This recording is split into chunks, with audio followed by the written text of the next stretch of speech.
You might have come across a situation at your home that your ceiling fan is not working, and eventually you call up a technician who will finally bring down the fan from the ceiling. And at the back of the central part, you'll see a structure like this, right? There is a funnel like covering which covers the circuit there, and if you lift it up, you'll find a cylindrical device there. You must have figured out, right? Have you ever wondered what is that? This device is actually called capacitor. What it does? Actually, we are going to see this in this video.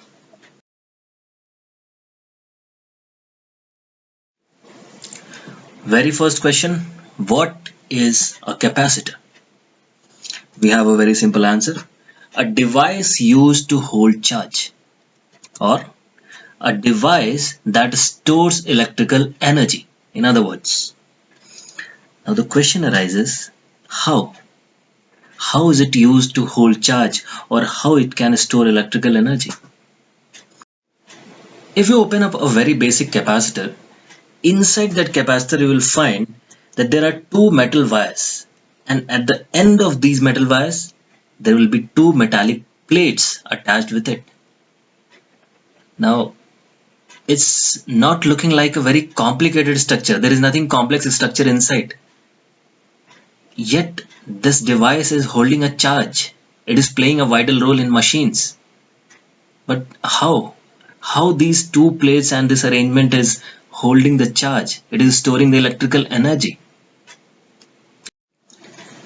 So here I have taken the cross section of both the metal plates and I have named them 1 and 2.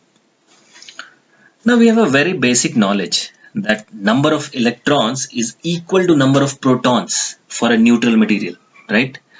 And for now we can say that these two metal plates are neutral, and that is why this equation holds true for them also, correct?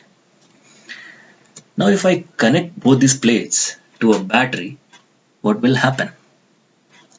The positive terminal of the battery is deficient of electrons, which means it has a tendency to attract electrons, correct?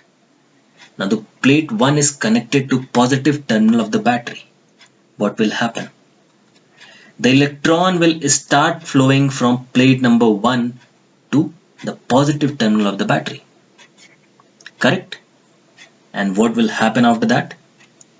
Number of electrons will reduce on plate 1, and that is why plate 1 will acquire a net positive charge, because number of protons are more now than the number of electrons, correct?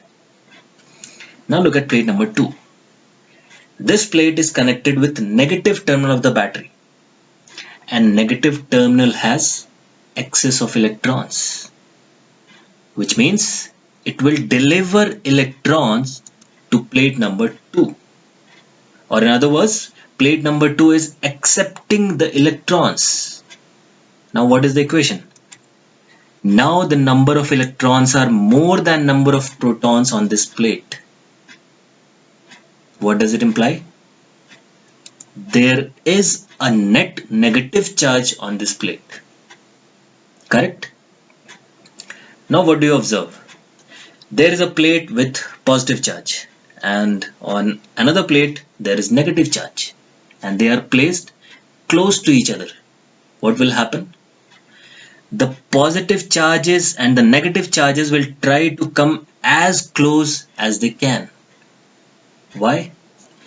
Because of the electrostatic force between them, right?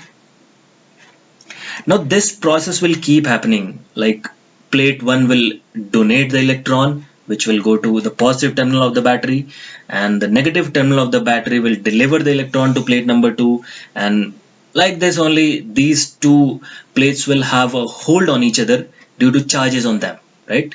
The positive charge will have a hold on the negative charge on the other plate. So this will keep happening till a point, until a point reaches where plate 1 will stop donating the electrons and plate 2 will stop accepting the electrons because of excessive charges on them, right? Now if we remove the battery, doesn't matter because the flow of charges has stopped.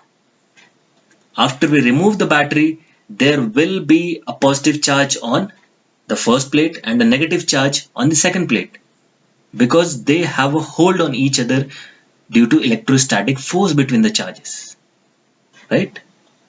And that's it. We have a positive charge, a net positive charge on plate 1, let's say plus Q, and a same amount of negative charge on plate 2, minus Q. And this capability to hold the charge is called as capacitance. Alright. Now, here we have 3 capacitors and I am connecting them to a 50 volt battery. I am connecting each of them to the same battery. And what I noted is that the first one acquired a maximum of 1 coulomb of charge, and second one acquired a maximum of 2 coulomb of charge, and the third one acquired a 5 coulomb of charge. Let's say, for example, I'm taking an example, and if I'm asking you that which one has the maximum capability or maximum capacity to store the charge, what will be your answer? It's very obvious. You will answer that it will be 5 coulomb capacitor, right? How did you say that? Because if we are connecting the same battery, if we are connecting the same amount of potential difference to each one of them, then the third one is acquiring the maximum amount of charge. It is holding the maximum charge, right? And that is why we are saying that third one is having the maximum capability to store the charge. So can we define a formula here? The charge holding capacity will be charge acquired by the capacitor per unit voltage applied to it. Or in other words, charge acquired by the voltage applied. So we can write it in a formula form. C is equal to Q by V, where Q is the charge acquired, V is the voltage applied, and we represent capacitance by C. And we give a unit to capacitance. The SI unit of the capacitance is Farad. It is on the name of very famous scientist Michael Faraday. Alright, so I hope you understood what is the basic of the capacitor, how does it hold charge, and there are many other topics remaining in capacitance as well. This is just an introductory video. I'll be making other videos on the whole chapter, electrostatics. The topics will be electrostatic force, electric field, electric potential, Gauss law, and the remaining topics of capacitance. So just have a look over it and comment below what other videos you want, and stay tuned.